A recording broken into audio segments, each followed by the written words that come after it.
young scholar just uncovered a secret that could shatter history as we know it. In the quiet libraries of Arnor, Alara discovered a broken stone tablet etched with the symbols of the first men. Her elders warned her to leave it be, to let the past sleep, but the ancient script called to her, a puzzle she felt compelled to solve. This journey will reveal how forgotten oaths, made thousands of years ago, still silently shape our world today. You will understand the hidden forces that have guided the fate of Middle-earth since its dawn. What ancient promises, do you think, are still waiting to be remembered? I would love to know where you are listening from right now and what the light is like there. The stone felt cold and alive under her fingertips. Alara worked by the light of a single candle, her brush sweeping away centuries of grime from the tablet's surface. With each careful stroke, a symbol emerged more clearly, a circle bisected by a single, unbroken line. It was the sigil of the Oath of Silence, a vow so absolute its very mention was forbidden by the Elder Council.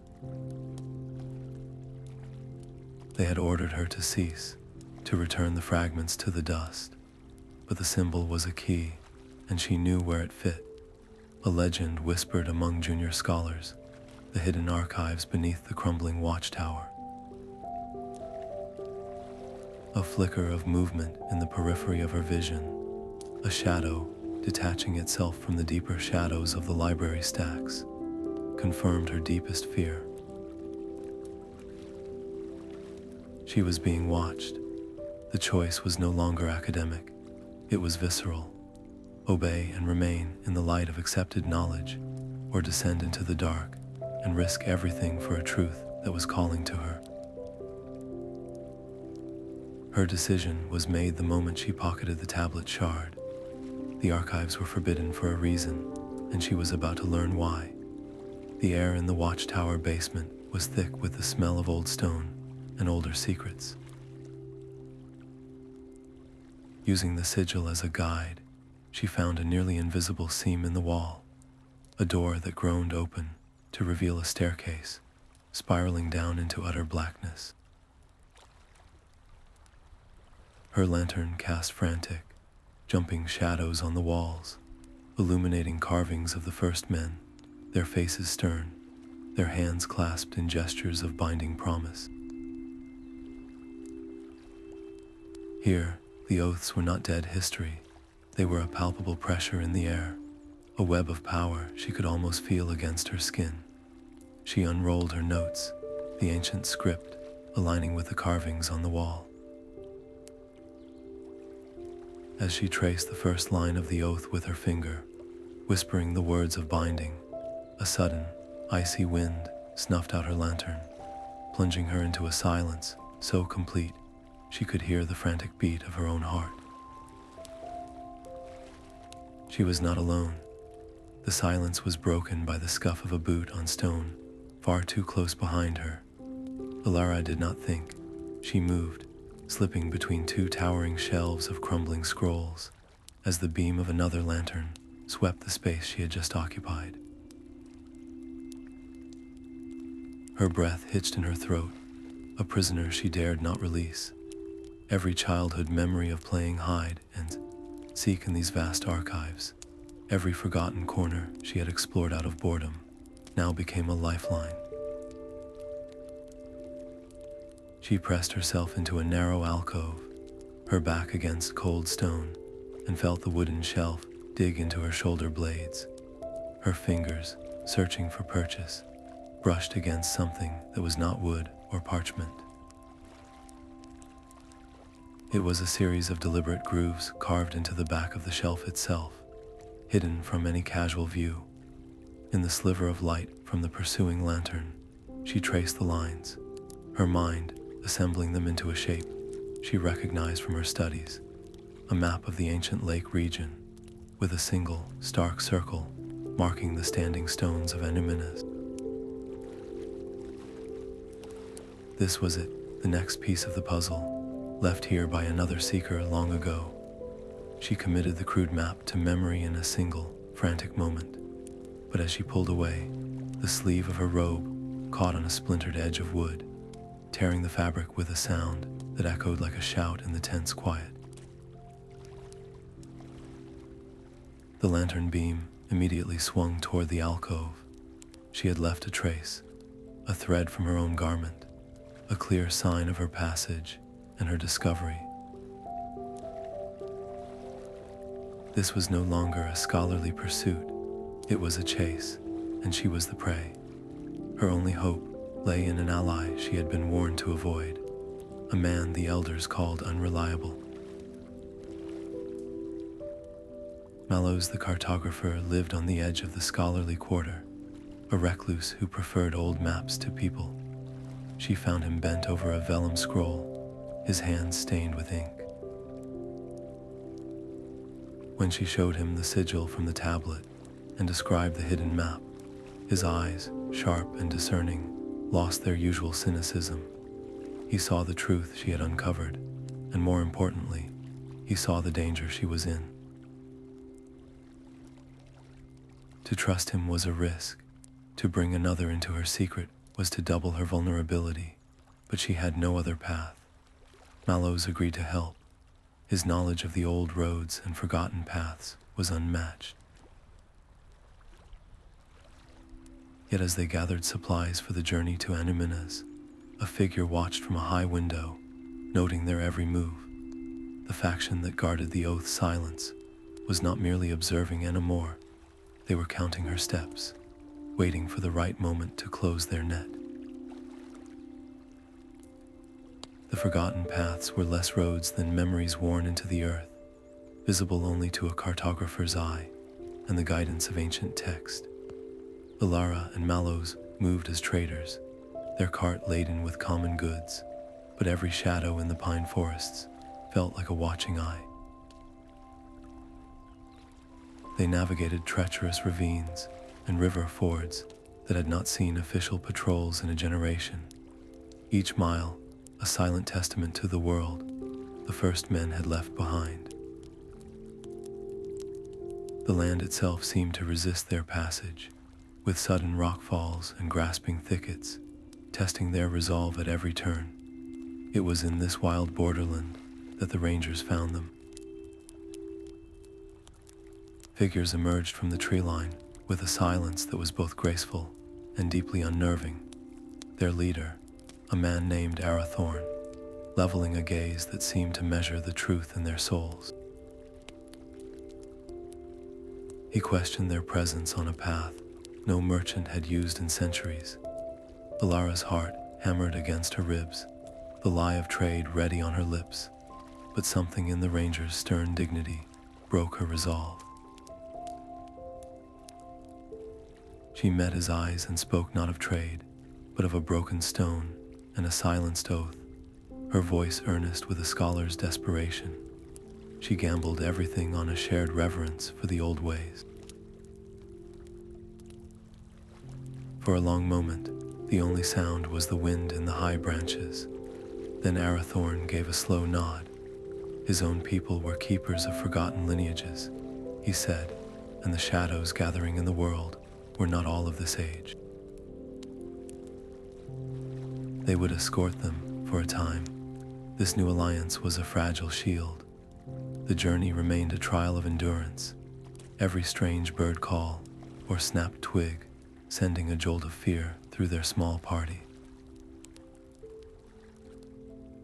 Maloes maps were their guide, but Alara's trust in their ranger protectors was their only true defense. One evening, as they camped in the ruins of a watchtower older than Arnor itself, Arathorn sat beside her. He spoke in a low voice of lands that grew sickly without cause, of springs that had run dry after centuries of flow. He believed these were not natural occurrences, but the land itself reacting to a deep imbalance, a fraying of the ancient bonds. The stakes of her quest were no longer just about uncovering history. Alara realized with a cold dread. It was about the consequences of breaking what was already broken. Disrupting the oaths might not merely reveal a secret, it could awaken the land's own ancient guardians, or worse, unleash the curses that were woven into its very soil as a final safeguard. They reached the rolling hills that marked the outskirts of Anuminas as the sun bled into the horizon. The great lake lay ahead, but the famous standing stones were not yet in sight. It was the silence that struck them first, a profound absence of the evening insects and bird songs that should have filled the air. Then Maloes pointed, his hand trembling slightly. Several of the great foundation stones of the old city, massive blocks that had lain unmoved for 1,000 years, were shifted from their places, as if a giant hand had pushed them aside. No natural force had done this. The message was as clear as it was terrifying. They were not just following a trail, they were expected. The standing stones of Anuminas rose from the mist like the broken teeth of a giant. Alara ignored the cold dread coiling in her stomach and focused on the tablet shard in her palm. Maloes and Arathorn kept watch at the perimeter, but the unnatural quiet was a presence in itself. According to her translation, the ceremony required starlight, a specific constellation that would only be visible for a brief window this night. She placed the shard into a weathered depression at the center of the stone circle, its strange symbols facing the sky. As the first star of the sickle of the Valor pierced the veil of clouds, a beam of pure, cold light struck the tablet. The symbols glowed with a faint, ethereal blue, and one by one, the great monoliths around her began to hum with a deep, resonant energy. With a grinding roar that shook the earth, the central stone slid aside, revealing a dark, gaping maw in the ground, a staircase descending into the heart of the hill. The tremor that followed was not violent, but it was unmistakable, a deep thrum that traveled through the soles of their boots and out across the land.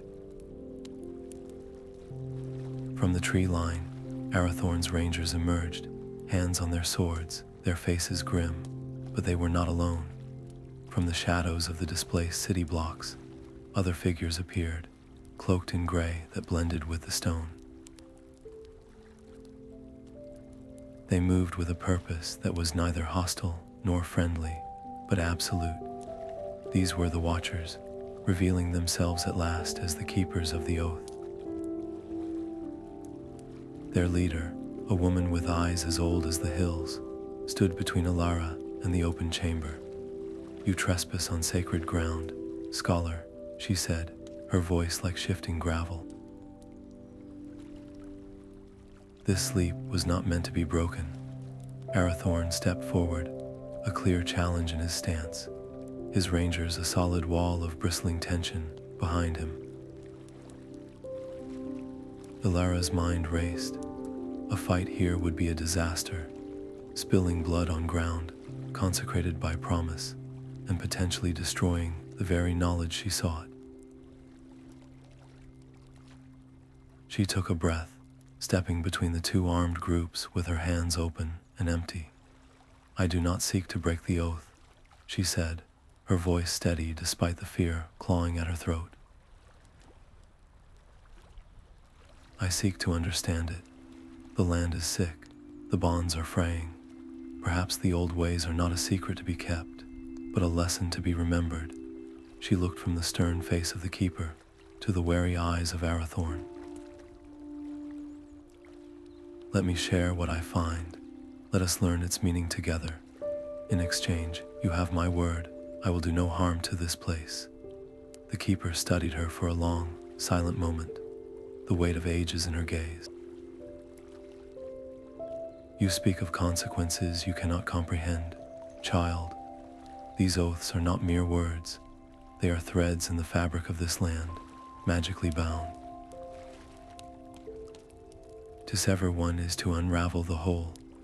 A broken vow could silence every spring in the north, or call down a winter that never ends. This is not a scholar's puzzle. It is a matter of life and death for kingdoms. The stakes were no longer about academic glory or even personal danger. They had expanded to a terrifying geopolitical scale. The fate of entire regions now felt precariously balanced on the edge of a decision. After a tension that seemed to stretch into eternity, the keeper gave a curt nod. "We will watch," she said, "and we will judge." With that fragile truce in place, Alara turned back to the open chamber. As she took the first step down into the darkness, a ghostly echo washed over them, not a sound heard by the ears, but a vibration felt in the soul.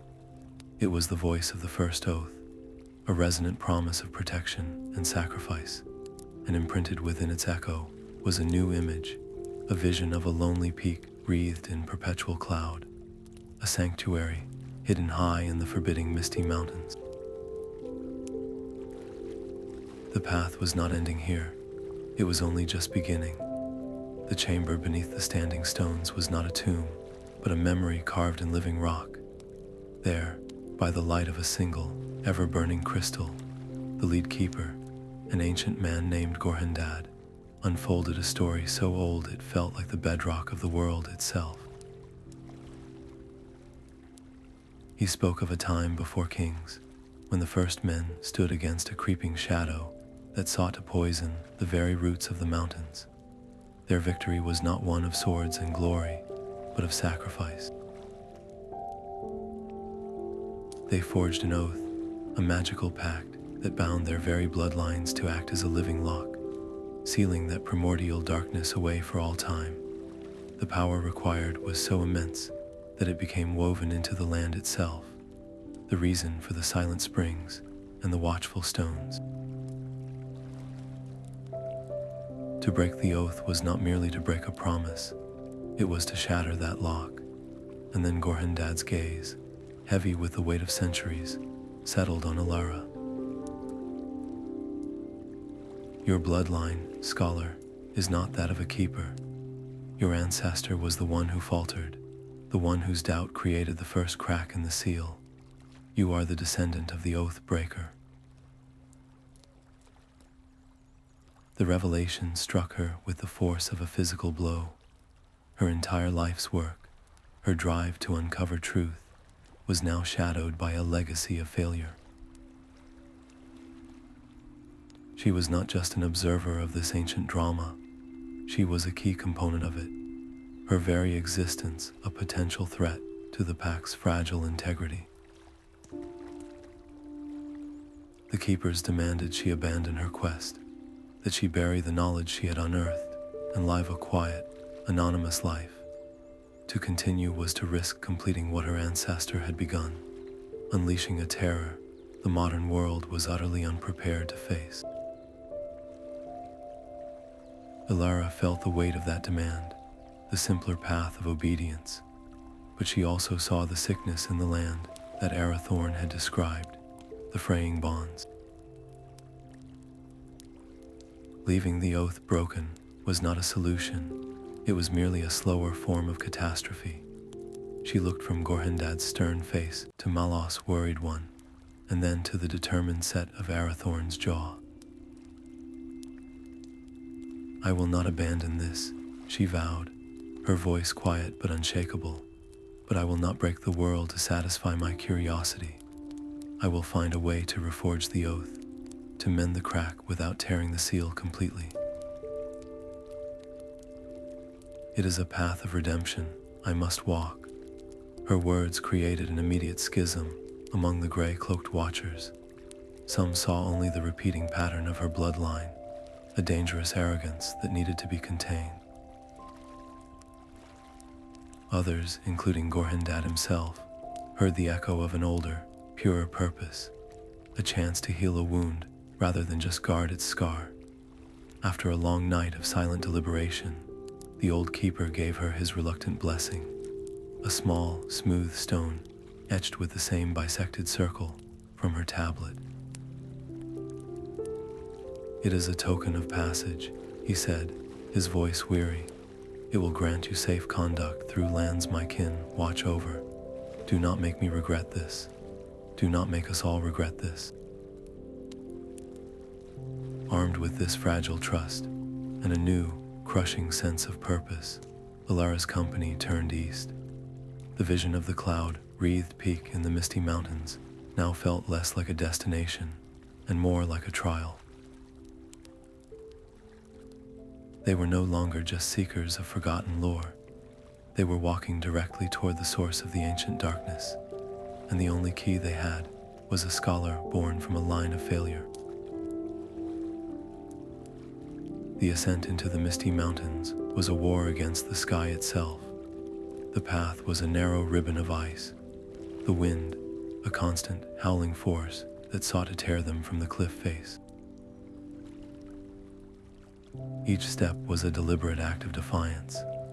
It was Maloes, his face raw from the stinging sleet, who first spotted the ancient pillar, its surface scoured smooth by centuries of storms. Barely visible runes spiraled around its circumference, a final ward before the highest pass. Alara brushed the ice from the stone, her fingers numb. The riddle was not a question of lore, but of intent. It asked the traveler to name the price of passage, the thing that must be given to the mountain to receive its mercy. Arathorn offered his sword, a ranger's first instinct. Maloes suggested a map, a cartographer's treasure, but Alara, feeling the weight of her own flawed lineage, understood. She pressed her palm flat against the freezing stone and whispered a single word into the gale. Truth. For a heartbeat, nothing happened. Then, with a deep, groaning shift, the wind died around them, creating a pocket of unnerving calm in the heart of the storm. The path ahead was clear. Their relief was short-lived. The sudden silence was broken by a low, grinding rumble from the peaks above, a sound that was not the wind. Massive shapes, previously mistaken for distant crags, began to stir. The stone giants were awakening, their slumber disturbed by the answering of the old magic. The mountain itself was turning against them. Now their survival depended on speed and stealth. Maloes, no longer just a guide, but a strategist, unrolled his maps with frantic haste, his eyes scanning the contour lines for a route the giants, in their immense size, could not easily tread. He led them through a treacherous labyrinth of narrow canyons and under deep overhangs, a path that felt like scuttling through the veins of the earth. They moved as one, a single organism of shared fear and purpose, every ear straining for the thunderous footfalls that shook the ground. The giants were close, their heavy, grinding steps echoing through the stone around them, a constant reminder that the land's ancient guardians were now active hunters. It was a stark, terrifying lesson. Each successful step toward their goal, each unlocking of the past's secrets, was making the world around them more unstable, more violently reactive. They were not just travelers in a dangerous place. They were a disturbance moving through a living, sensitive system. Finally, after what felt like an age of breathless flight, the narrow defile opened up. They stumbled out of the giant's reach and began a desperate descent, leaving the roaring winds and grinding stone behind. The foothills below were a welcome relief, a landscape of soft moss and ancient, twisted trees. They found a hidden valley, a place the maps had never recorded, where the air was perfectly still and carried the heavy, sweet scent of pine and forgotten years. It was a sanctuary, but the silence here felt different from the mountain's rage. It was the deep, listening quiet of a place, holding its breath, waiting for a story to resume. The air in the hidden valley was thick with the scent of pine and the weight of untold years. Beneath the boughs of ancient, silver-barked trees, Alara found a grove that hummed with a soft, latent energy. When her fingers brushed against a trunk, the bark resonated, releasing not a sound, but a pure, clear melody directly into her mind. Each tree held a different tune, a single, haunting phrase of a greater song. These were the whispering trees, and their melodies were the lost fragments of the original oaths. With a trembling hand, she began to transcribe the notes and words onto her vellum, her script hurried but precise. As she worked, absorbing each new piece of the ancient pact, a profound weariness seeped into her bones.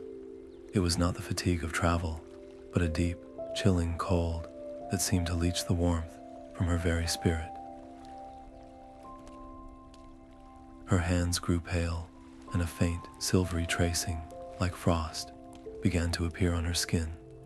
The trees were not merely singing to her, they were drawing upon her own life force to give their memories voice. Yet their collective song revealed the final secret, the location of the Heartstone, the physical anchor of the oath, hidden in a cavern behind a nearby waterfall. Back at their makeshift camp, her condition could no longer be ignored. Maloes watched, horrified, as she shivered despite the warm air, her notes spread before her. "We have the location," he said, his voice tight with conflict, "but we cannot continue like this." Arathorn was more direct, his ranger's pragmatism overriding all scholarly urgency. He knelt before her, his face grim. "This quest ends if you do, Alara. The oath is meaningless if its pursuit kills the one trying to mend it. We will find the woodmen. Their healers understand the old magics of this wood. Your life is more important than haste." The mission, once a grand historical pursuit, had collapsed into this painfully intimate dilemma, the cost of knowledge etched into Alara's ashen features. She wanted to argue, to push through the debilitating chill, but her body would not obey. Reluctantly, she agreed, the weight of the revealed location, a heavy stone in her heart. As they made camp for a longer stay, the debate hanging uneasily in the air, a figure detached itself from the shadows of the trees. A woodland scout stood at the edge of their firelight, her attire woven from living moss and bark. She offered a skin of herbal draught for Alara, her eyes holding a deep, forest-born wisdom. "We have watched your passage," she said softly. "We will guide you to our healers at first light." But her expression grew grave. "You should know, the shadows in the deep wood are gathering. They are drawn to the unraveling song, to the weakness in the old bonds. Your quest has not gone unnoticed by those who feed on such decay." The herbal draught tasted of cold earth and blooming things, a strange, potent mixture that sent a wave of warmth through Alara's chilled veins. The woodman's healer, an elderly woman with eyes the color of moss, sang in a low, humming tone as she applied poultices to Alara's skin, the melody intertwining with the very air of the forest. Each note seemed to pull a fragment of the debilitating cold from her body, drawing it out like poison from a wound. As her strength slowly returned, the healer shared stories passed down through countless generations, tales of a time when the first men walked these woods not as conquerors, but as partners. They spoke of the oaths not as abstract magic, but as living threads woven into the roots of the trees, the flow of the streams, and the breath of the animals.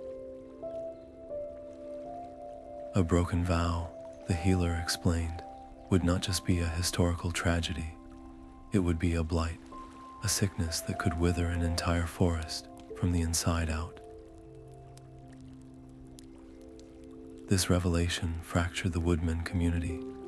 Around the evening fires, fierce debates erupted.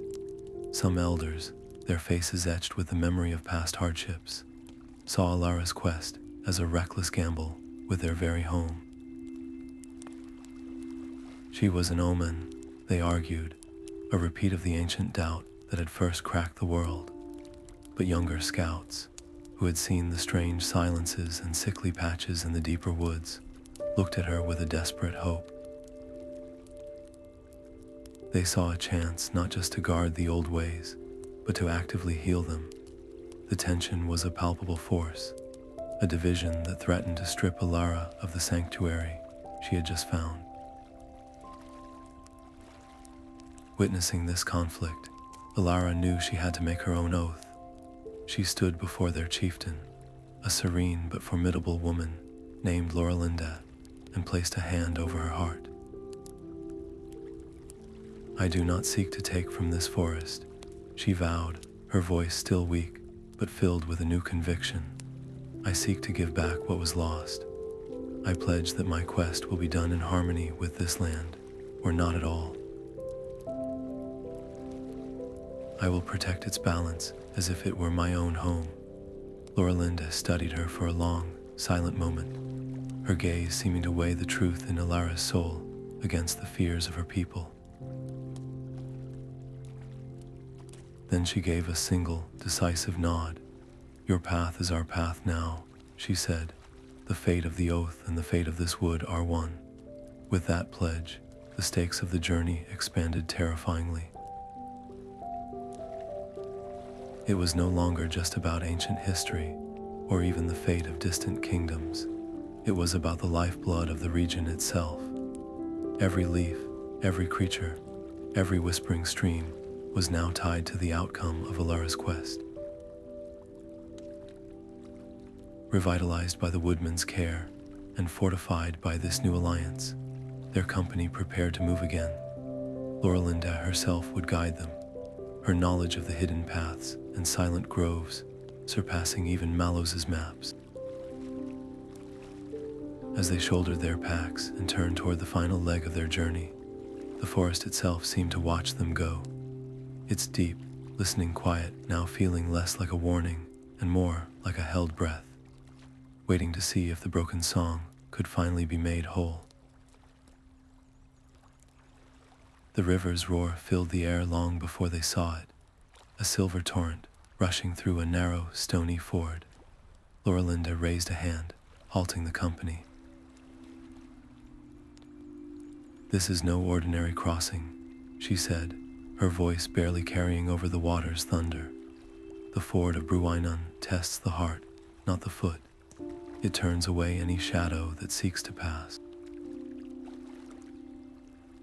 Alara felt a sudden chill that had nothing to do with the water's spray. One by one, they stepped into the current, and the river came alive. It did not push with physical force, but with memory. For Maloes, the water swirled into the phantom faces of patrons who had mocked his life's work, their laughter echoing in the rush. He faltered, knee-deep, his fear of being a useless scholar almost pulling him under. "I am more than my maps," he shouted into the din, his voice breaking with the effort. "I am their guide," and with that confession, the current around him stilled, granting him purchase. For Arathorn, the river showed the ghosts of rangers he could not save, their silent accusations a heavier burden than any pack. "I carry your memory," he vowed, "not your failure." He forged ahead, his purpose clarified, but for Alara, the vision was the most personal. The water showed her the stern, disappointed face of her ancestor, the original oath breaker, his eyes filled with the same doubt that had haunted her own life. The river sought to wash her away as a sign of failure. "I am not him," she cried out, the water clawing at her robes. "I choose a different path. I choose to mend." The illusion shattered, and she stumbled forward, gasping, onto the far bank. They stood together, drenched and shaken, but bound by a new, unspoken understanding. Each had faced their deepest regret and had chosen to move beyond it. On the far shore, half hidden by ferns, stood a line of ancient waystones, their surfaces worn smooth, but still marked with the familiar bisected circle. The path they pointed to led away from the river's light, winding up into the deep, shadowed vales that clung to the mountainside. The way ahead was clear, but the air grew colder, and the forest fell silent once more. The path through the shadowed vales ended at a door of living rock, almost invisible against the mountainside. A single keeper awaited them, her expression unreadable. "Alara is summoned," she said. "The council will hear you now." Inside, the air was still and cold. Seated in a circle on stone benches were the remaining Oath Keepers, their faces a landscape of ages, their eyes holding the weary light of guardians who had watched for too long. Gorhendad was among them, but his was not the only voice. An elder named Barach, his features sharp as flint, stood as Alara entered. "You walk a path paved with your ancestors' failure," he accused, his voice echoing in the chamber. "Every step you take risks what we have spent millennia preserving. Why should we not end this here and secure you to prevent a second cataclysm?" The question hung in the air, a verdict waiting to be spoken. Alara felt the weight of their collective gaze, the suspicion as tangible as the mountain around them. She did not plead or offer excuses. "I seek not to repeat the past, but to heal it," she answered, her voice clear despite the tremor in her hands. "The land suffers, the bonds fray. Guarding a broken lock does not fix the door. My ancestors' doubt created a crack. I offer the possibility of sealing it, not with the same power that made it, but with understanding." The council erupted into a low, furious debate. Barach and his faction saw only the pattern, a dangerous cycle that must be broken by her containment. Gorhendad, his own faith tested, spoke of the signs in the world, the sickness that mere vigilance could not cure. He argued that her willingness to face the ford of Brûainan and the whispering trees proved a quality her bloodline had once lacked: humility. The council was deadlocked, a schism that threatened to shatter their ancient unity from within. It was then that Gorhendad made his move. He rose, drawing a sealed scroll case from within his robes. "This holds the ritual of renewal," he said, his eyes locked with Alara's. "It is a last resort, a desperate gambit from a time before the oath was fully formed. We have never dared to use it. I will give it to you, not with my blessing, but with my hope." The act was a defiance of the divided council, and the tension in the chamber spiked. Barach looked on in cold fury. "You give a lit torch to a child," he hissed. Alara accepted the heavy case, her hands steady. "I will not use this lightly," she vowed to them all. "I will only attempt the ritual if there is no other path to mend the crack. I swear to respect the power you entrust to me." Her conditional acceptance was a crucial promise, a show of respect for their traditions that silenced some of her loudest critics.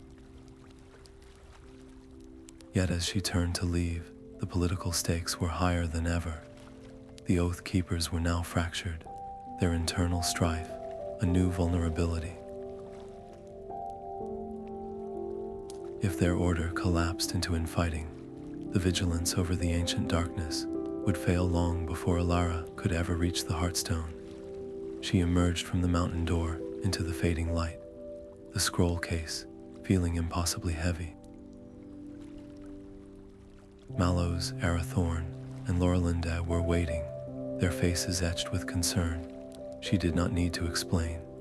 The grim set of her jaw told them enough.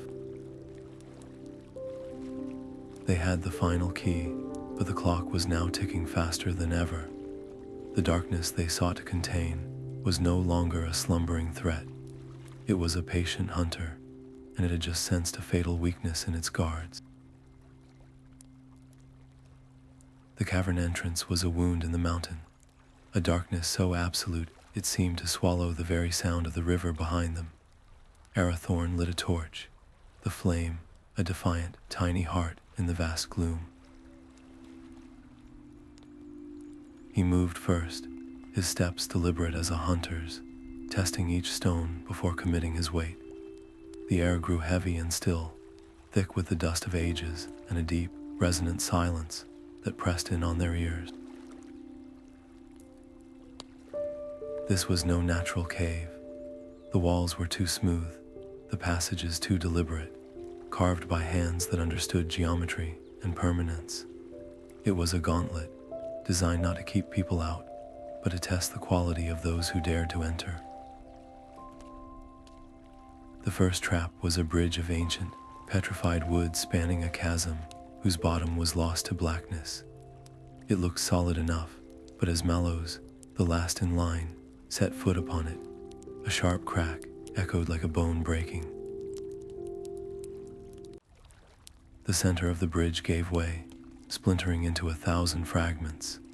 He stumbled back, saved by Arathorn's swift grab, but the pack, containing most of their food, and the healer's salves, plummeted into the abyss, the sound of its descent swallowed by the deep.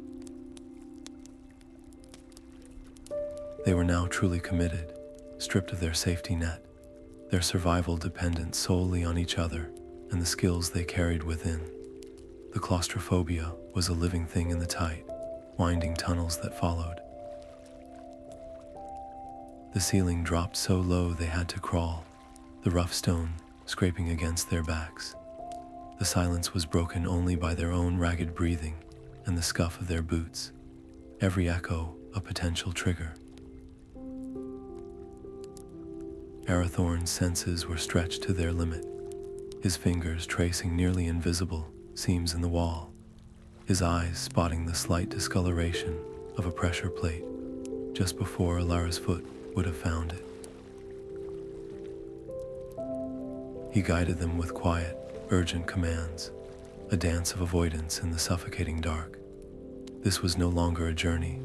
It was a trial by ordeal, and the mountain itself was the judge, its lethal mechanisms a constant reminder that a single misstep meant not just failure, but a meaningless death in the dark. The tunnel finally opened into a vast, cathedral-like space. In the center, on a natural plinth of obsidian, rested the oath stone. It pulsed with a soft, rhythmic light, like a sleeping heart, its glow illuminating strange, flowing script that covered its surface. But their relief was cut short by the figure standing before it. It was not a living man, but a construct of stone and ancient metal, shaped in the likeness of an armored warrior. It stood utterly motionless, a layer of dust coating its shoulders, its empty eye sockets fixed on the entrance. It held no weapon, made no threat, yet its silent vigil was more intimidating than any roar. They had found their goal, but the final guardian barred the way, and its test had yet to begin. The stone sentinel remained motionless, a silent judge carved from the mountain's heart. Then, without a sound, its head turned, empty sockets, fixing on Alara.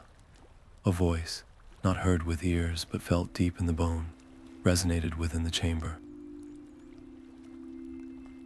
Speak the words of the first binding. Prove your right to stand here. Alara's breath caught. This was the final test. one no book could have prepared her for. She closed her eyes, calling upon the haunting melodies of the whispering trees, the ghost of the promise etched into her very soul. She began to speak, her voice a fragile thread in the vast darkness, weaving the ancient phrases of protection and sacrifice. As the final syllable left her lips, the cavern groaned. A deep tremor shook the ground, and dust rained from the ceiling. The Oathstone's light flickered violently. "You have the memory, child," the sentinel's voice echoed, heavy with a sorrow as old as the stones. "But the power fades. The oaths have been weakening for centuries. Your recitation merely reveals the truth of their decay." The construct gestured with a stony hand toward the pulsating stone. "You now hold a choice. Leave it. The bonds will fray slowly, granting the world a century, perhaps two, of dwindling grace before the final silence. Or attempt the ritual you carry. A desperate gamble. Success could restore the lock for 1,000 years. Failure will shatter it completely, unleashing the buried shadow upon a defenseless age. The weight of the decision crushed the air from Alara's lungs. She turned to her companions, her eyes seeking their counsel in the dim light. Arathorn's face was grim. "A slow death or a swift one," he said, "but a ranger does not merely watch the fire spread. He fights it." Maloes, though pale, nodded. "Some risks are woven into the map of life itself." "We are here. We must try." Lorelinda placed a hand on Alara's shoulder. "The forest has chosen its hope," she whispered. "We choose it with you. Inaction is the greater danger," Alara said, her voice finding a new strength. "We mend the crack, or we fall with the door." She turned back to the guardian. "We will perform the ritual." The sentinel inclined its head. "Then prepare. The fate of this age now rests upon your next breath." As they began to clear the area around the Oathstone, arranging the ritual components from the scroll with trembling hands, a new sound joined the deep hum of the stone. From the dark tunnels they had traversed, a faint but distinct scuffling echoed, the unmistakable sound of careful, deliberate movement. They were not alone in the deep places of the world, and the stone's flickering light had drawn other, hungrier eyes. Alara's hands trembled as she unsealed the scroll case. The ancient vellum felt impossibly fragile, its surface covered in sigils that seemed to writhe in the Oathstone's pulsating light. She began to chant the words, her voice a thin, steady thread against the growing chaos. Each syllable pulled a strand of silvery light from the stone, weaving a complex, shimmering web in the air around her.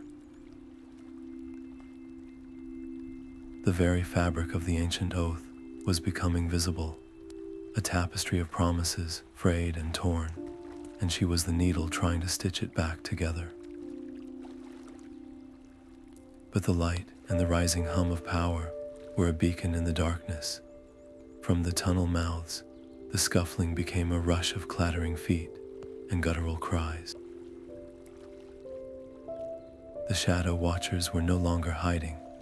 They poured into the cavern, creatures of sharp angles and clinging gloom, their eyes burning with a hunger for the unraveling song. Arathorn and Lorelinda met the first wave at the narrow entrance. A choke point, they turned into a killing ground. Steel rang against obsidian claws, and the forest craft of the woodmen wove thorny barriers of living root from the stone floor itself. They fought not for conquest, but for time, each second a precious commodity measured in Alara's chanting breaths. Maloes stood just behind the front line, his cartographer's mind racing. He saw the attackers flowing toward a secondary, narrower passage that would outflank their entire defense. He had no weapon, no great strength, but he had his life's work. With a cry of anguish and resolve, he unrolled his most detailed, precious map of the region, the one that held every forgotten path they had traveled. He thrust it into their torch, the vellum catching instantly in a brilliant, hungry flare. He hurled the burning sheet into the secondary tunnel. The sudden, unexpected fire and smoke created a wall of confusion, halting the flanking attack for a handful of crucial moments. It was the sacrifice of his past to protect their future. The moment the man who recorded paths became the one who forged a new one with his own hands. The battle escalated into a desperate, roaring melee. The stability of the land outside, the health of the forests, and the flow of the rivers seemed to tremble with every clash of weapons, every strangled cry. The shimmering web around Alara grew brighter, the frayed threads slowly knitting back together, but the cost was written in the sweat and blood of her friends. Just as the final phrases of the ritual formed on her lips, a massive, cloaked figure, the leader of the Watchers, shattered through the defensive line, ignoring the blades that glanced off its stony hide. It stood before Alara, its form blocking the oathstone, its presence a void that threatened to swallow the burgeoning light, and the final, unspoken word of the renewal. The cloaked figure threw back its hood, revealing the stern, grief-ravaged face of Morwen, a keeper once trusted by Gorhendad. Her eyes, once holding the light of vigilance, now burned with a cold, possessive fire. "You are a child playing with a forge," she snarled, her voice cracking with a bitter mix of authority and despair. This power was meant to be wielded, not hidden. To be used to shape the world, not left to sleep in the dark. She lunged for the oathstone, her hands outstretched not to protect, but to claim. Alara threw herself forward, not to strike, but to interpose her own body between the corrupted keeper and the heart of the ancient magic. It was not a clash of strength, but of wills. The physical struggle was brief, a desperate grapple over the pulsating stone.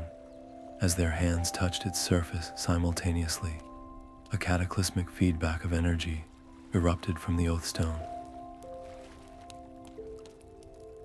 The silvery web of light flared into a blinding white, and the cavern groaned as deep fissures snaked across the walls and ceiling. The very mountain seemed to scream in protest, the sealed darkness below stirring as its prison walls trembled. "You see," Morwen hissed, her face contorted in the violent light. "Your hope is a poison. It only hastens the end." But Alara, her own fear screaming inside her, did not push back with force. She met the other woman's tormented gaze. "You swore an oath to protect," she cried out over the roaring energy. "This is not protection, it is domination. The woman you were would weep to see what you have become. I am not here to fight you. I am here to offer you a chance to remember, to choose the guardian over the tyrant." It was a gamble that defied all tactical sense. Morwen, fueled by centuries of lonely vigilance and a twisted belief that control was the only answer to chaos, hesitated.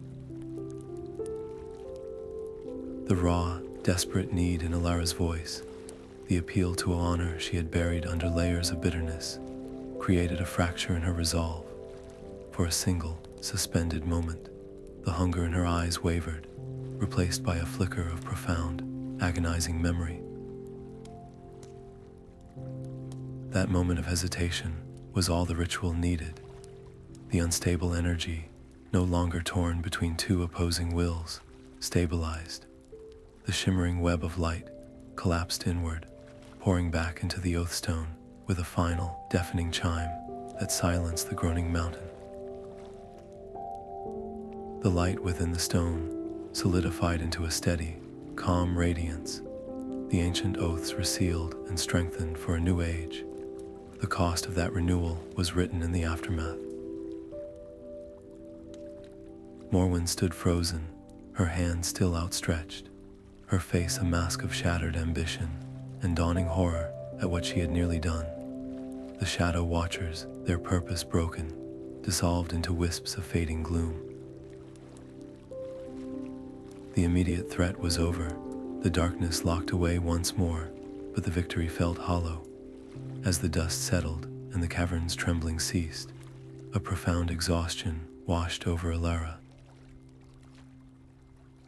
The ritual was complete. The world was safe, but the trust between the keepers was irrevocably shattered, and the price of mending a broken promise had been a piece of her own innocence. The victory glow from the Oathstone lasted only a moment before the mountain answered with a furious roar. The deep fissures in the ceiling widened, and massive chunks of rock began to plummet into the cavern. The renewed oaths were secure, but the chamber that had housed them for millennia was dying. "We have to move now," Arathorn shouted over the deafening crunch of collapsing stone, his voice cutting through the stunned silence. He and Loralinda moved as one, pulling the exhausted Alara to her feet and shoving her toward the exit tunnel. Maloes, his hands still raw from his sacrifice, stumbled after them. But Morwen stood frozen before the Oathstone, her face a landscape of utter desolation, watching the tomb of her ambitions form around her.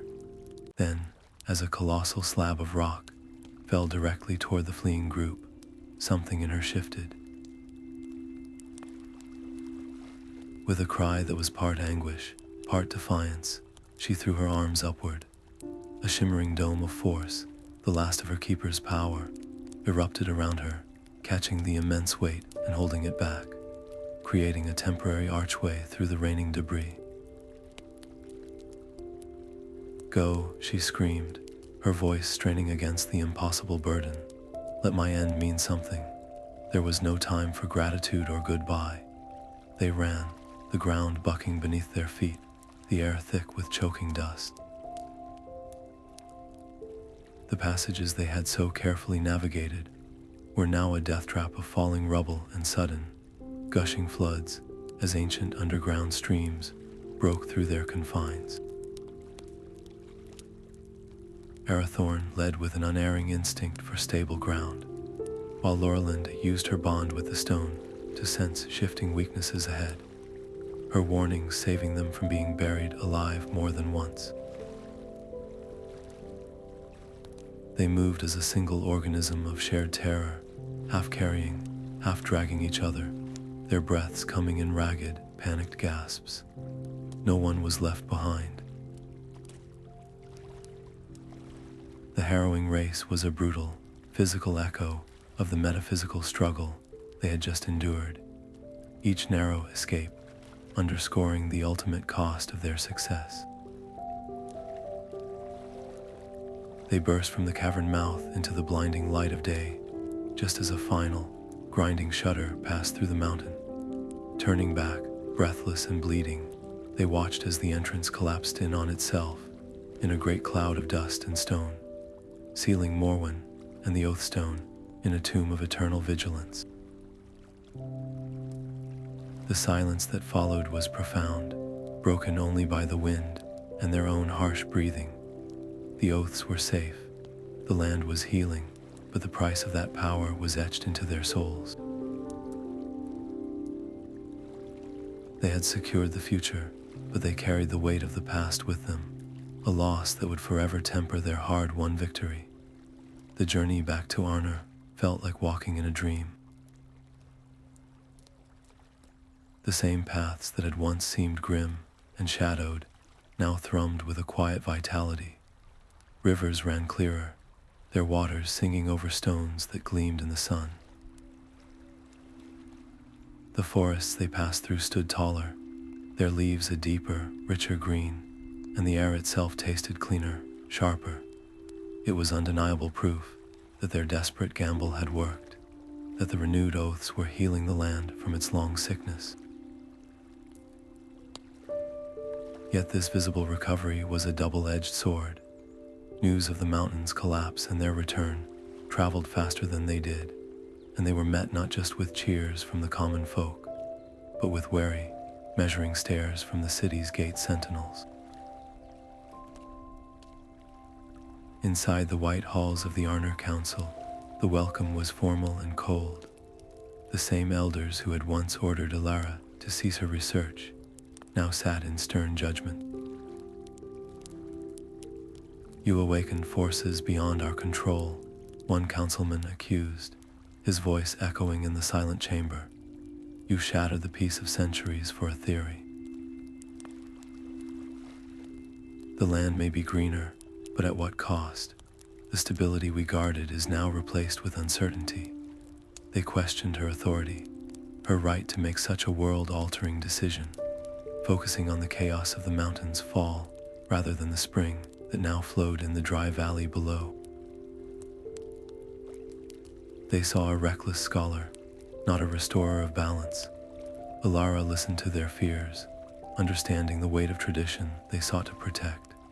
But she also saw the new shoots of ivy climbing the ancient, crumbling watchtower as they had entered the city, a silent testament to the life returning. She knew then that her work was not finished. Securing the oaths was only the first step. Preserving their true story, the full context of their power and their peril, was the next.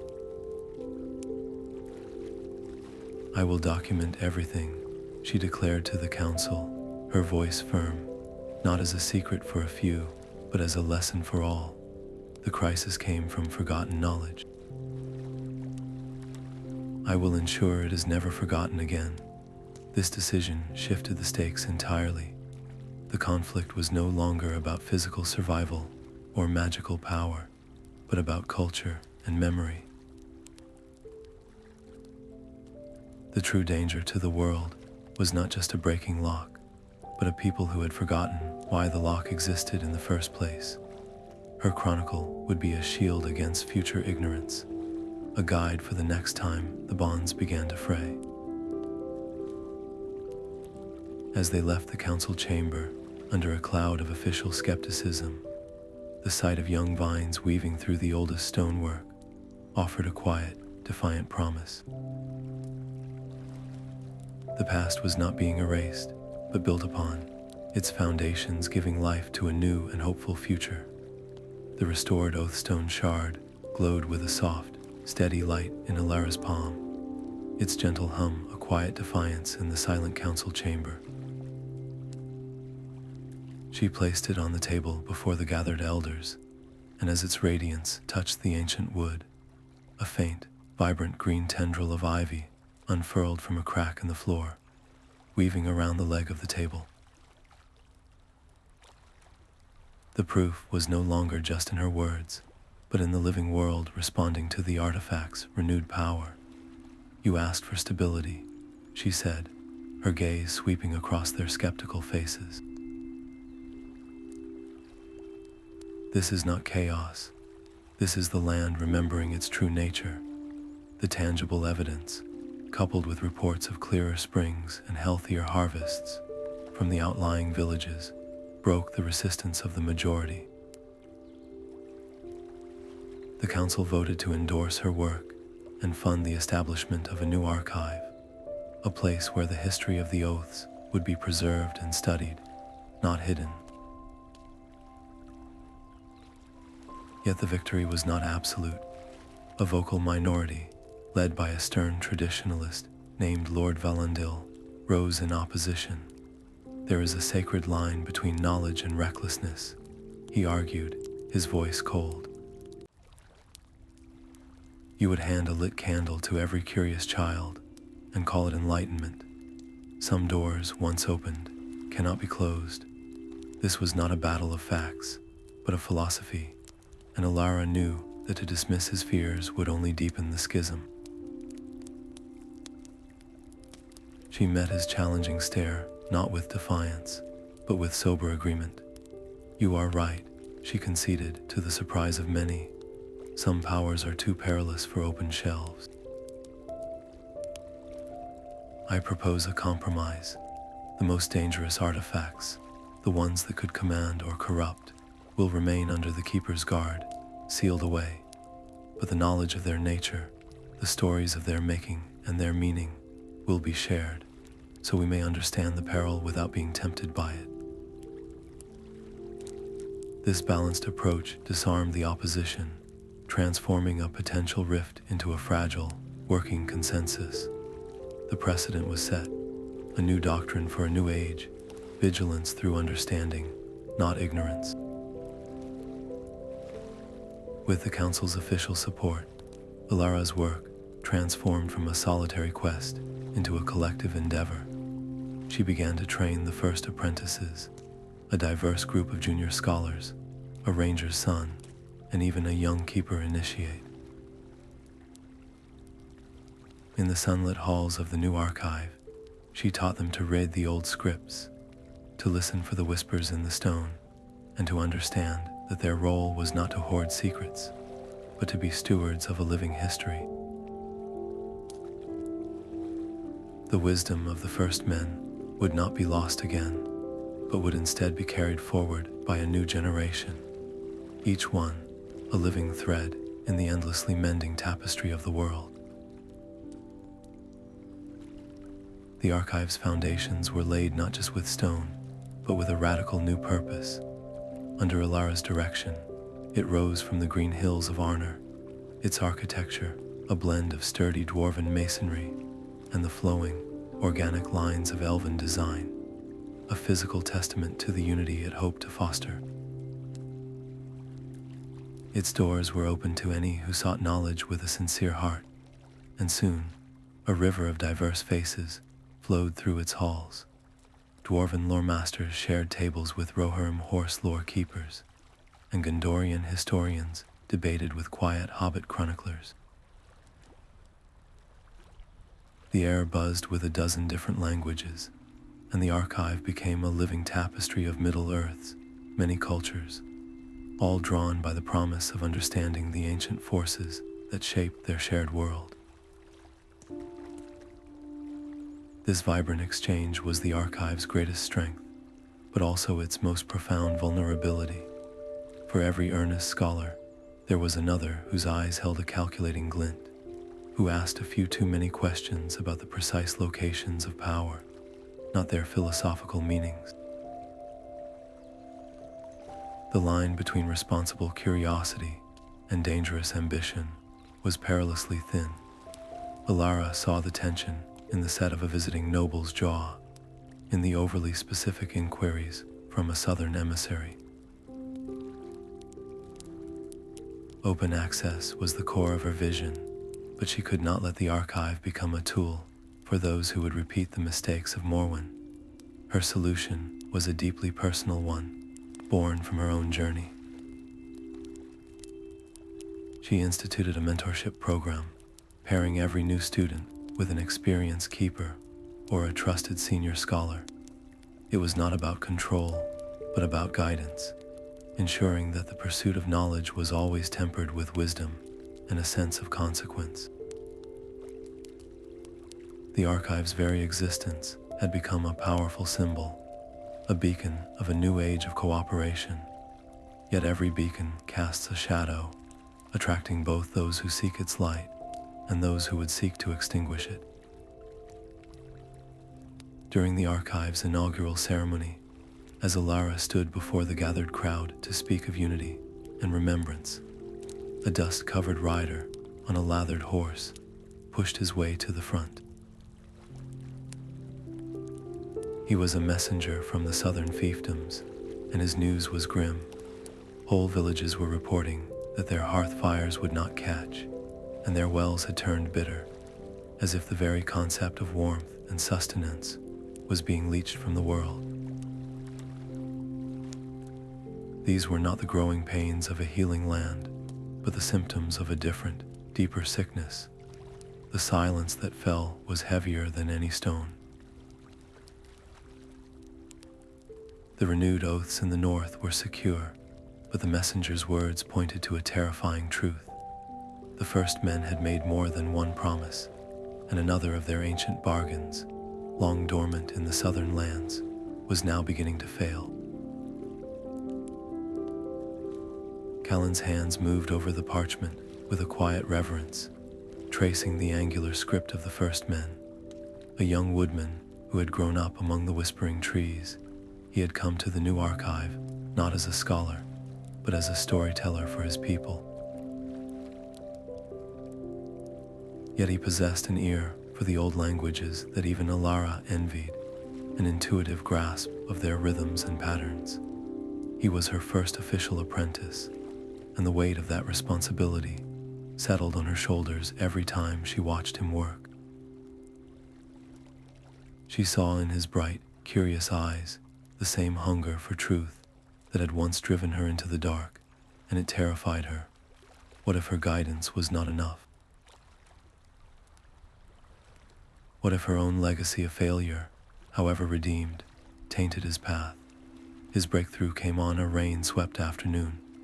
While cross-referencing the phonetic structures of the land-bound oaths, Callan noticed a recurring, softer suffix, a linguistic ripple that appeared only in texts mentioning the great river systems flowing to the sea. "It is not a different vow," he explained, his voice brimming with a quiet excitement. "It is an echo. The primary oath of the earth has a counterpart, a sister promise made to the waters." He theorized the first men did not just bind the mountains and forests, but also forged a pact with the seas, a bargain to keep the deep currents stable and the shores protected. This single insight shattered the known scope of their influence, suggesting a web of power spanning the entire continent, with vulnerabilities no one had ever considered. Alara's instinct was to shield him, to keep him within the safe stone walls of the archive, and slowly, carefully, verify his theory over many months. But she remembered the elders who had tried to shield her, and how that very act of protection had only deepened her resolve. To truly teach him, she had to trust him, and so, against the fearful pounding of her own heart, she made a decision. She placed the research notes into his hands and gave him her blessing to lead a small, discreet expedition to the coastal ruins of Londare, where the stonework was said to hum with the memory of tides. Watching Callan and his small party disappear down the southern road, Alara felt a profound shift within herself. The stakes were no longer about her own survival, or even the immediate security of an oath. They were about the legacy she was creating. Every lesson she imparted, every risk she allowed, would shape not just Callan, but every keeper who came after him. The future of this hard-won knowledge depended entirely on the quality of the foundation she built now. As the dust from their departure settled on the path, a figure emerged from the nearby grove of silver-barked trees. He was tall and grave, his presence bringing a sudden stillness to the air. It was the elf lord, Gildor, and his eyes held the light of ages that had seen empires rise and fall. He had come, he said, not for the oaths of the first men, but for those that came before them, promises made in the first dawn of the world that were now stirring in their long sleep. The air grew still and cold around the elf lord, as if the world itself was holding its breath. "I am Celebrimbor," he said, his voice a melody that held the chill of ancient starlight. "Your meddling has not gone unnoticed, daughter of men. You believe you have mended a crack in the world, but you have only shaken a branch of a tree whose roots are far deeper than you know." The oaths of the first men were sworn not in isolation, but in concert with the elder races. They are threads in a shared tapestry, and your tugging has pulled on strings that are not yours to touch. The elves, the Ents, the very spirits of the mountain and stream, we are the original stewards of these bonds. Your mortal haste has awakened a displeasure far older than your kingdoms. He presented an ultimatum, not with anger, but with a sorrow as deep as the sea. You will cease your research, seal your archive, and let the long silence return. To continue is to invite a conflict your people are not prepared to survive. The choice is yours, a final peace, or a war for a truth you were never meant to hold. Alara felt the weight of his words, a pressure that threatened to crush her newfound hope. To obey was to betray every apprentice now looking to her, to abandon the very principle of shared knowledge she had fought to establish. Yet to defy him was to risk not just her life, but the fragile peace between races that had held for an age. She met his luminous gaze, her own resolve hardening in the face of this impossible demand. I cannot cease, she answered, her voice quiet but unwavering, but I will not proceed in defiance. If these oaths are a shared heritage, then their stewardship must also be shared. I ask for a counsel, Lord Celebrimbor. Let me speak before the elder races, not as a supplicant, but as a voice for a new age of understanding. Let us negotiate a future where mortal knowledge and elder wisdom can guard the world together. Celebrimbor was silent for a long moment, his expression unreadable. You seek to bargain with forces that watch the dawn of your species, he said finally. It is a bold and perhaps foolish path, but the very audacity of your request intrigues me. I will bear your proposal to the others. Prepare your arguments, mortal. You will have your counsel. As the elf lord faded back into the grove, leaving only the scent of cold starlight behind, the stakes of Alara's quest expanded terrifyingly. This was no longer a conflict of scholars or even of men. The diplomatic mission ahead would determine whether the races of Middle-earth could unite around their common history or fracture into factions that would leave the world vulnerable to the very darkness they all sought to contain. Preparing for this journey, Alara realized that true harmony demanded more than just understanding the words of the oaths. She had to understand the hearts of those who had witnessed their making, and the ancient grievances that still lingered in the silent places of the world. The scent of pine and old parchment filled the great hall of the archive, but the air itself was taut with a far older tension. Alara watched as the delegates took their places, the proud, ageless grace of the elves, a stark contrast to the sturdy, earth-bound presence of the dwarven lords. The woodmen sat with the quiet stillness of the forest, while the men of Arnor and the southern fiefdoms carried the weight of their own recent history. This was the gathering she had called, a conclave of the peoples, and the silence that fell was not one of peace, but of deep-seated and ancient mistrust. The first to speak was the dwarf lord, Borin Stonehand. He struck the table with a heavy fist, his voice a low rumble. The oaths were sworn with stone and mountain blood. Their keeping is the work of dwarven hands, not the fleeting curiosity of men or the distant songs of elves.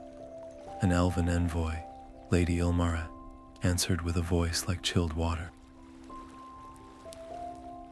Your memory is short, son of stone. The first men learned the nature of binding from those who walked these shores when the mountains were mere hills. The power they wielded was a trust granted by the elder races, not a craft they forged alone. Each claim to guardianship was a wall built higher, a declaration of ownership over a history that belonged to all. The woodmen spoke of the living land, the men of their ancestral sacrifice, and the debate spiraled into a chorus of competing grievances that stretched back 1,000 years. Alara felt the fragile unity of her archive beginning to splinter before her eyes. To mediate between such proud cultures felt like trying to weave ropes from mist. She listened as the arguments volleyed, hearing not just pride, but fear. Fear of being supplanted, fear of being misunderstood, fear of a power slipping from their control. She realized the true conflict was not over who owned the past, but who would control the future. Rising to her feet, she did not raise her voice. She let the tension hang in the air for a moment before she spoke. "We are all guardians of a broken world," she said, her words simple and direct. "No single people can claim this burden, just as no single people can bear the consequence of its failure. The oaths are a web, and if one thread claims to hold all the weight, the entire structure will tear. I propose we do not decide who is the rightful keeper. Instead, let us form a council with a voice from every people here to oversee this knowledge together." The silence that followed was absolute. The idea was revolutionary, a direct challenge to millennia of solitary vigilance and secret lore. Borin scoffed, calling it a committee of folly. Lady Ilmara questioned the wisdom of entrusting eternal truths to mortal indecision. The stakes of this single decision were suddenly immense, holding the power to usher in an unprecedented era of cooperation, or to plunge the races into a new kind of cold, scholarly war that could poison the land as surely as any broken vow. For 3 days, the debate raged within the hall, a microcosm of the ancient strife it sought to heal. Alara negotiated, clarified, and pleaded, her own credibility and the future of her life's work hanging in the balance. Finally, worn down by her unwavering logic and the undeniable truth that the old ways had nearly failed, the delegates reached a fragile accord. They agreed to a trial period, a single year to test the council's worth. As the representatives departed, their agreements etched onto a tentative scroll. Alara stood alone in the suddenly quiet hall. The weight of what she had set in motion settled upon her shoulders, heavier than any stone tablet. She had not just preserved knowledge, she had reshaped its very governance, and the success or failure of this grand experiment now rested squarely on her ability to make proud ancient enemies into partners. The new council's fragile parchment agreement was barely dry when the first tremor struck. A delegation of farmers from the southern vales arrived at the archive's gates, their faces etched with a mixture of fear and fury. They carried with them a chunk of splintered wood from a crushed farmhouse, their fields and livelihoods buried under a landslide that had roared down from the Red Horn Mountain. Their accusation was direct and desperate. The dwarves of the nearby mine, they claimed, had broken an ancient oath of stability, their deep digging shaking the very bones of the earth. Inside the council chamber, the air turned to ice. Borin's stone hand rose, his pride bristling like armor. "The mountain's heart is ours to shape," he declared, his voice a low rumble of defiance. "Our ancestors swore to draw its strength, not to be shackled by the complaints of surface dwellers. This is not a matter for a council, but a matter of dwarven rights." The farmer's spokesman, a man named Haleth, shot back, his hands clenched. Our ancestors also tilled that soil under a promise of safety. Your rights end where our homes begin. The initial skepticism that had shadowed the council's formation now bloomed into open hostility. It seemed the entire experiment would shatter on the rocks of this single dispute, proving the elders and elves right in their belief that cooperation was a fool's dream. Alara watched the conflict escalate, her own hope withering. She saw not just a fight over land, but a fundamental clash of perspectives, each side interpreting the ancient oaths through the lens of their own survival. To let this fail was to condemn the world to endless, small wars over misunderstood promises. She did not take a side. Instead, she stood and proposed a journey, not of accusation, but of investigation. "We will go to the mountain," she said, her voice cutting through the heated arguments. "We will read the oath not in our scrolls, but in the stone itself. Dwarves and men will walk together, and we will see what the mountain has to say." It was a monumental risk. Borin saw it as a challenge to his authority, Haleth as a delaying tactic. But Alara's unwavering calm, her refusal to be drawn into their conflict, created a sliver of space for compromise. Reluctantly, a mixed party was assembled. They traveled to the scar on the mountain's face, where the landslide had begun. Dwarven engineers with their keen sense for stone, and human farmers with their intimate knowledge of the soil. For days, they argued over every crack and fissure. The dwarves pointed to natural weaknesses in the rock, the men to the precise location of new, deep excavation tunnels. The tension was a physical presence, thicker than the mountain dust. The breakthrough came not from a grand discovery, but from a shared frustration. As a young dwarven apprentice and one of Haleth's sons were sent to map a secondary ridge, they stumbled upon a forgotten stele, its surface worn, but its message clear. It was an oath stone, placed not by the first men alone, but by a joint covenant of dwarves and men. The translation, pieced together by both their scholars, revealed the truth. The oath was not a promise for the mountain to never shift, but a shared vow to listen to its warnings. The specific runes described a delicate balance, a vein of unstable rock that acted as a natural release valve for the mountain's pressure. The dwarves, in their pursuit of a rich mithril seam, had unknowingly blocked this vein. The men, in their focus on the surface, had never learned to read the subtler signs of the mountain's distress. The oath had not been broken out of malice, but forgotten through isolation. The revelation was a humbling shock. Borin, looking at the ancient stone, carved by his own ancestors in partnership with men, could no longer hold onto his pride. Haleth, understanding the complexity of the forces at work, saw that blame was a useless currency. Together, their combined knowledge devised a solution. The dwarves would redirect their tunnels, carefully reopening the pressure valve, while the men would help reinforce the slopes with a new type of terracing that strengthened the land. The council had not chosen a winner. It had uncovered a deeper truth that served everyone. Their first success was a quiet, powerful thing, a precedent that cooperation could yield answers that isolation never could.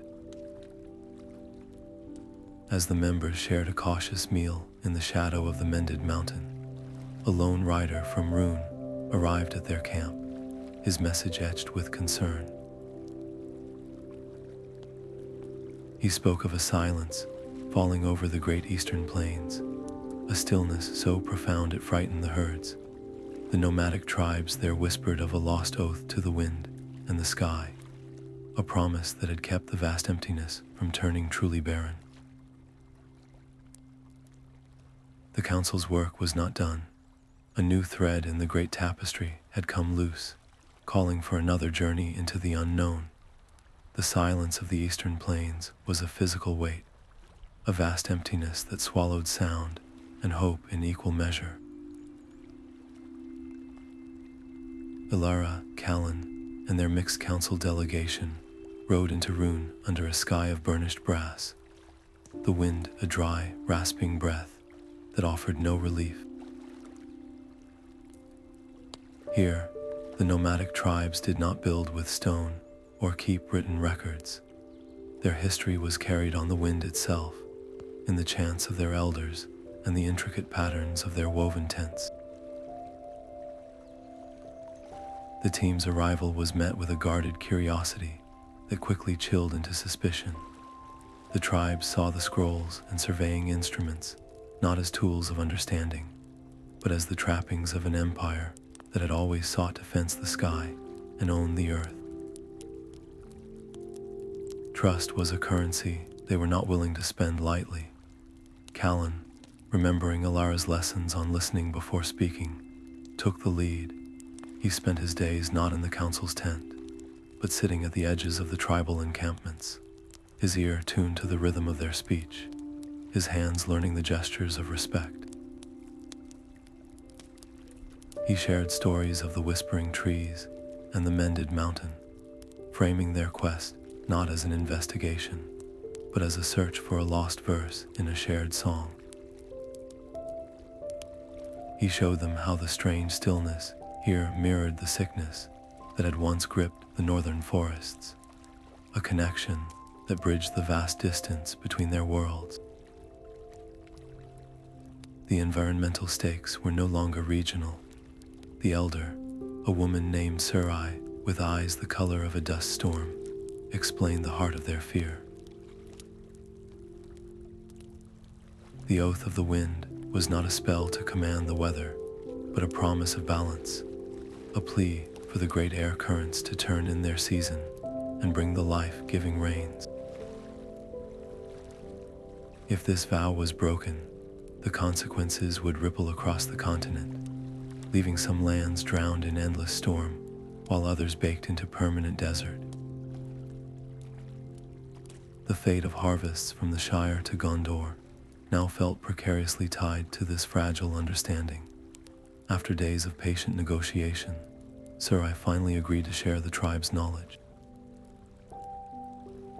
But their ways were not given, they were earned. She pointed toward the 3 pillars, distant stone spires that stood like sentinels in the shimmering heat haze. You wish to understand the wind's promise, she said, her voice as dry as the plains. Then you must learn its language. Go to the pillars. Endure what the sky asks of you. If you are found worthy, the oath will speak to you. If you are not, the wind will bury your bones with the forgotten kings. The desert sun was a white hammer on an anvil of sky. Each breath was a furnace blast, and the sand shifted endlessly under their feet, a golden ocean with no shore in sight. The tribal songs were their only map, each verse a landmark, each chorus a direction whispered on the dry wind.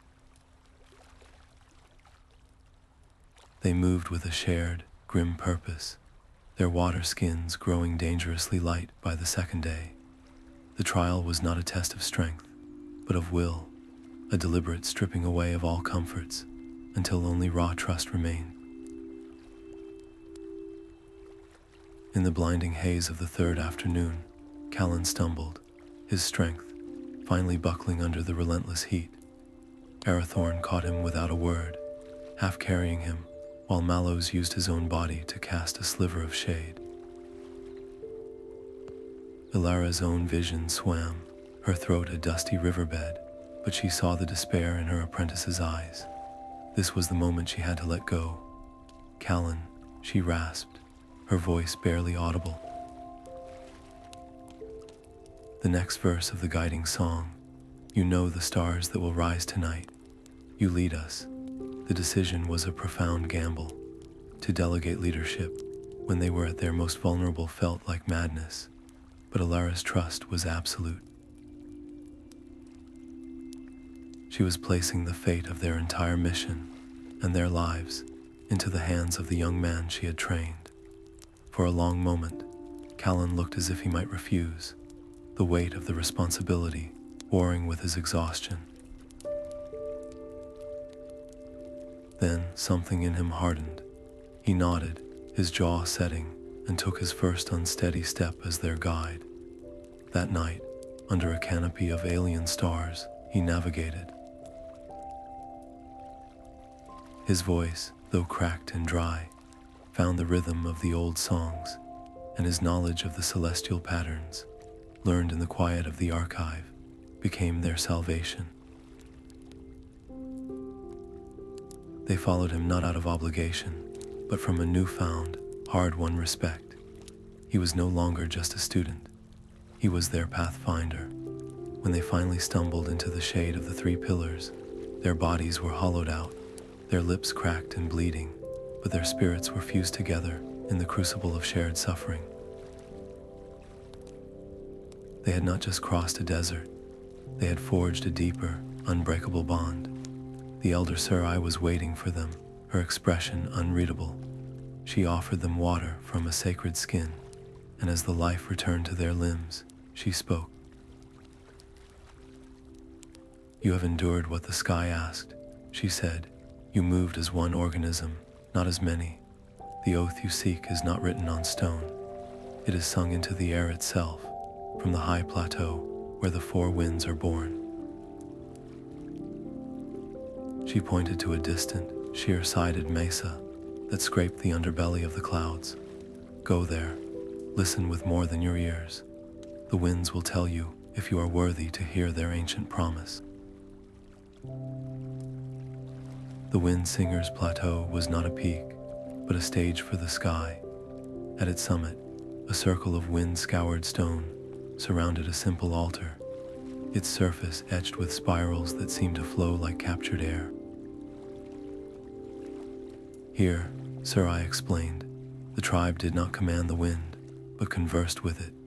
Their seasonal ceremonies a delicate negotiation for balance.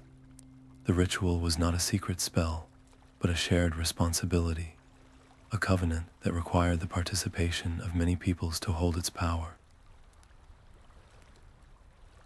The eastern tribes provided the voice, but the stability of the southern farmlands and the northern forests were essential anchors for the pact. A single thread could not weave this pattern. But this revelation fractured the tribe.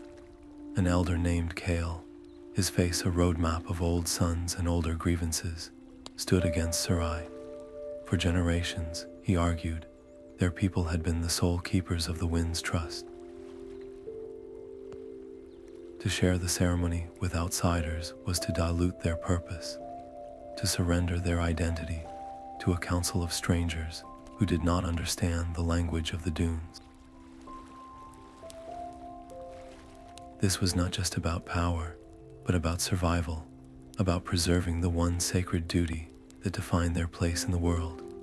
Alara listened to the fear in his voice, the terror of being absorbed and forgotten. She knew that forcing inclusion would only breed resentment. Instead, she offered a seat at the table. "Your voice is not one to be lost in a chorus," she said to the gathered tribes.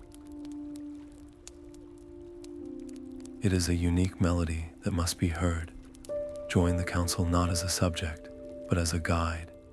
Help us understand the wind, so that all peoples may learn to listen, ensuring your wisdom shapes the decisions that protect every land." The proposal was a bridge, not a demand.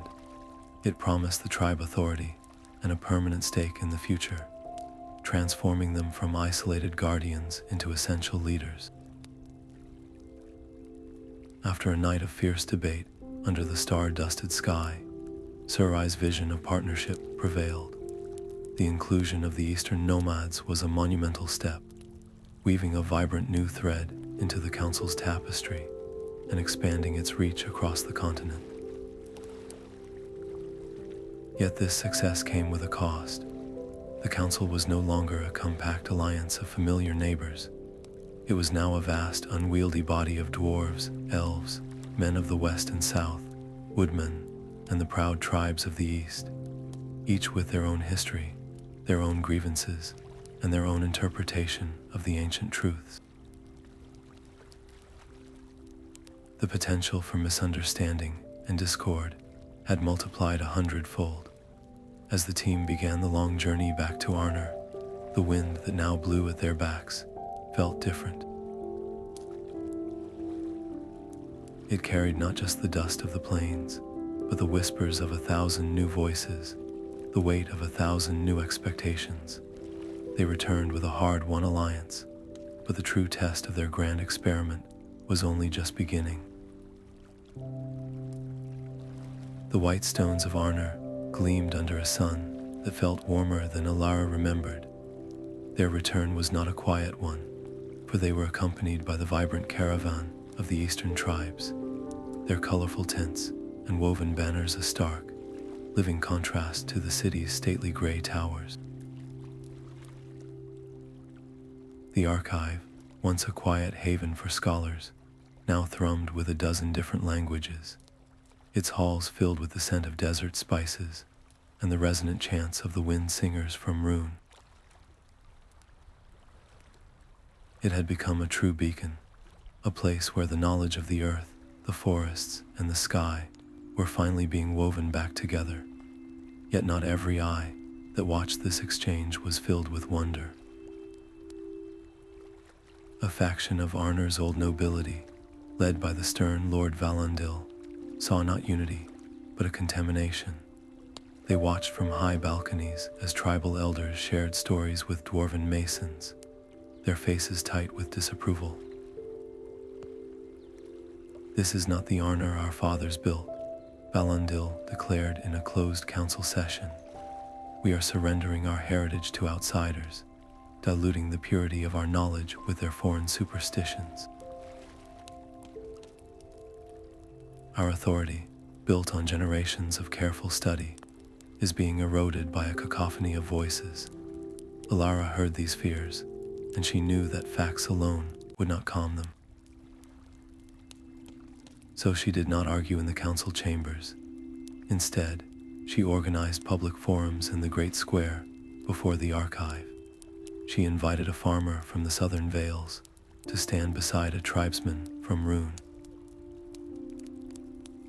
Together, they explained how the wind lore of the East, combined with the soil knowledge of the West, had created a new system of terracing that could prevent future landslides and capture scarce rainwater. They brought forth baskets of larger, heartier grain, a tangible result of this cultural exchange. "Can we truly call this a loss of tradition?" Alara asked the gathered crowd, her voice carrying over the murmur of the crowd. "When it puts more bread on your tables and makes your home safer from the mountain's wrath. This is not a surrender of our knowledge, but an enrichment of it." The social stakes of this quiet revolution were immense. Arnor was being asked to transform its very identity, to shift from an insular kingdom, guarding its own secrets, to the central hub of a networked, cooperative MiddleEarth. Its power would no longer come from hoarding knowledge, but from being the place where it was shared and amplified. This was a fragile new vision, and its success depended entirely on proving its value to the common people, one improved harvest and one fortified home at a time. As the seasons turned and the first leaves of autumn began to blush with gold, Alara walked through the restored gardens of the archive. Where once there had been brittle, silent earth, now bees hummed among flowering herbs, and a small, clear stream, fed by a spring that had returned to life, chuckled over smooth stones. She paused, her fingers brushing the petals of a silver-leaf plant, brought as a gift from the woodman, The memory of the cold, dark library, of the single candle, and the broken tablet felt like a story from someone else's life. She was no longer that lone, desperate scholar chasing a ghost in the ruins.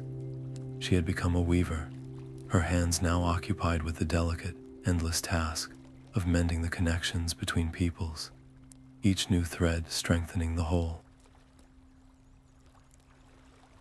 And in the quiet of the garden, she could feel the tapestry holding firm.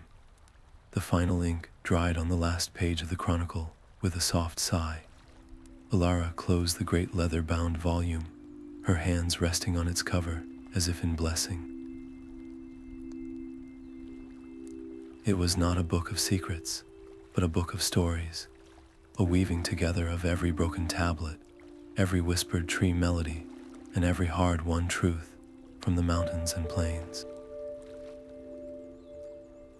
This was her life's work, distilled into a text that would be copied and sent to every major library and council hall across Middle-earth. It became the foundational text she had dreamed of, a common ground where a farmer in Rhûn and a smith in the Iron Hills could learn the same history of the land they shared. In schools, children now learned of the oath of the earth and the promise of the winds, not as dusty legends, but as living principles that explained why the rivers ran clear and why the harvests were plentiful. The council itself used her chronicle as its primary reference, its pages providing the context needed to mediate a dispute over a river's course or the depth of a new mine, turning potential conflicts into conversations. This very success, however, bred a new and vital form of tension. A younger generation of scholars and keepers who had not lived through the desperation of the mountain's collapse or the silence of the plains now raised challenging questions. They debated the translation of a specific verb, argued whether an oath's condition was literal or metaphorical, and proposed new interpretations based on their own world's changing needs. Some traditionalists bristled at this, seeing it as disrespect, but Alara, watching from the sidelines, saw it as the system working perfectly. The debates were not a sign of failure, but of life. They kept the oaths from becoming rigid, unchangeable dogma, allowing them to remain relevant and dynamic guides for a world that was always in motion. Recognizing that the strength of the new age lay in its diversity of voices, not in the authority of a single founder, Alara made her final, deliberate decision. She stepped back from her leadership of the council and the archive, passing the responsibility to a new generation. Callan, once her hesitant apprentice, now stood confidently at the head of a conclave that included dwarven engineers, elven lore masters, and tribal wind singers. The enduring stakes were no longer about preventing a single cataclysm, but about the perpetual preservation of a delicate peace, a balance now guarded by a vast, informed, and interconnected community. In her quiet retirement, Alara tended a small, sun-drenched garden behind the archive. It was no ordinary plot of land. Here, a silver leaf shrub from the woodman represented the oath of the forest. A hardy, deep-rooted alpine flower symbolized the mountain's stability. A reed that trembled with the slightest breeze stood for the promise to the winds. She was not its sole caretaker. Apprentices from every race took turns tending the soil, learning the nature of each plant and the oath it represented through their hands and their care. The garden flourished, a living, breathing testament to a truth she had discovered not in a dusty library, but through a lifetime of journey and struggle. Some promises are too vast for one hand to hold, but can thrive forever in the care of many. The plague began not with fever, but with silence. The council hall, usually a vibrant chorus of debate, was gripped by a cold paralysis as reports flooded in from every corner of MiddleEarth. Wells in the Shire had turned to dust overnight. A strange, grey blight was creeping through the forests of Lorien, and in the streets of Minas Tirith, children's laughter was replaced by a listless, weary cough. It was a sickness that defied all known cures, a wasting disease that seemed to drain the very joy from the world. The archives contained no record of such a malady, and the council, in all its newfound wisdom, was fracturing under the weight of a threat it could not name. Accusations flew like arrows. The dwarves suspected a poisoned aquifer. The elves whispered of a shadow seeping from some forgotten tomb. The eastern tribes saw the wrath of a scorned wind spirit.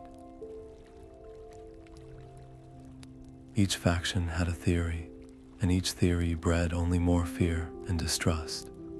The Grand Alliance, so carefully built, was crumbling at its first true test. In the midst of the chaos, a door at the back of the hall creaked open. Alara stood there, leaning heavily on a staff of silver wood, her form frail, but her eyes holding the clear, steady light of remembered starlight.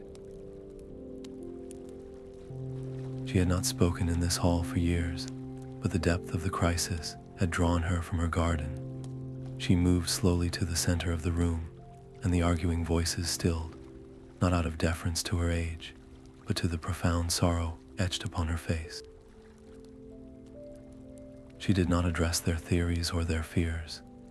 Instead, she closed her eyes and began to speak, her voice a low, resonant thread that seemed to weave through the very stones of the floor. She did not recite from a chronicle. She remembered.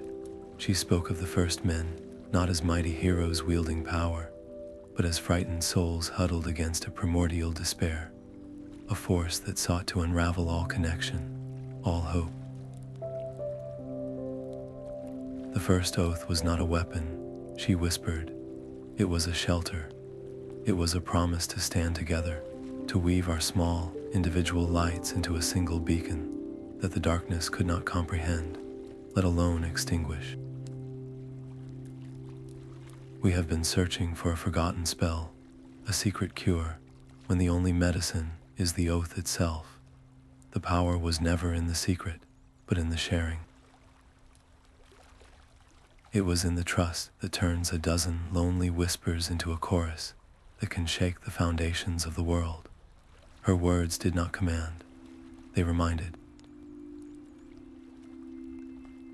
They called each person in that hall back to the reason they had first agreed to sit together, to the shared vulnerability that underpinned all their strength. One by one, the delegates rose. An elven lore master began a low, humming melody, the same that had once healed Alara in the forest. A dwarven elder struck the floor with his hammer, not in anger, but in a steady, grounding rhythm that echoed the mountain's heart. The tribesman from Rhûn began to chant, his words calling upon the four winds to carry away the Maloes. They did not perform a predefined ritual. They offered what they had, weaving their unique strengths into a spontaneous, collective ceremony of renewal. Alara stood at the center, her hands open, her own faint spirit acting as the conduit, the loom upon which this new tapestry of will was woven. A warmth began to spread through the hall, a tangible force that pushed back the creeping chill of the plague. It was not the explosive power that had sealed the oath stone, but a gentle, pervasive light that seemed to seep into the very air, carried on the breath of every person present. In that moment, the last vestiges of her own legacy were transformed. She was no longer the scholar who had uncovered a secret, or even the founder of a council. She had become the living proof of the oath's most profound truth, the final, essential bridge between a past of solitary vigilance and a future where the only real magic was the courage to stand together.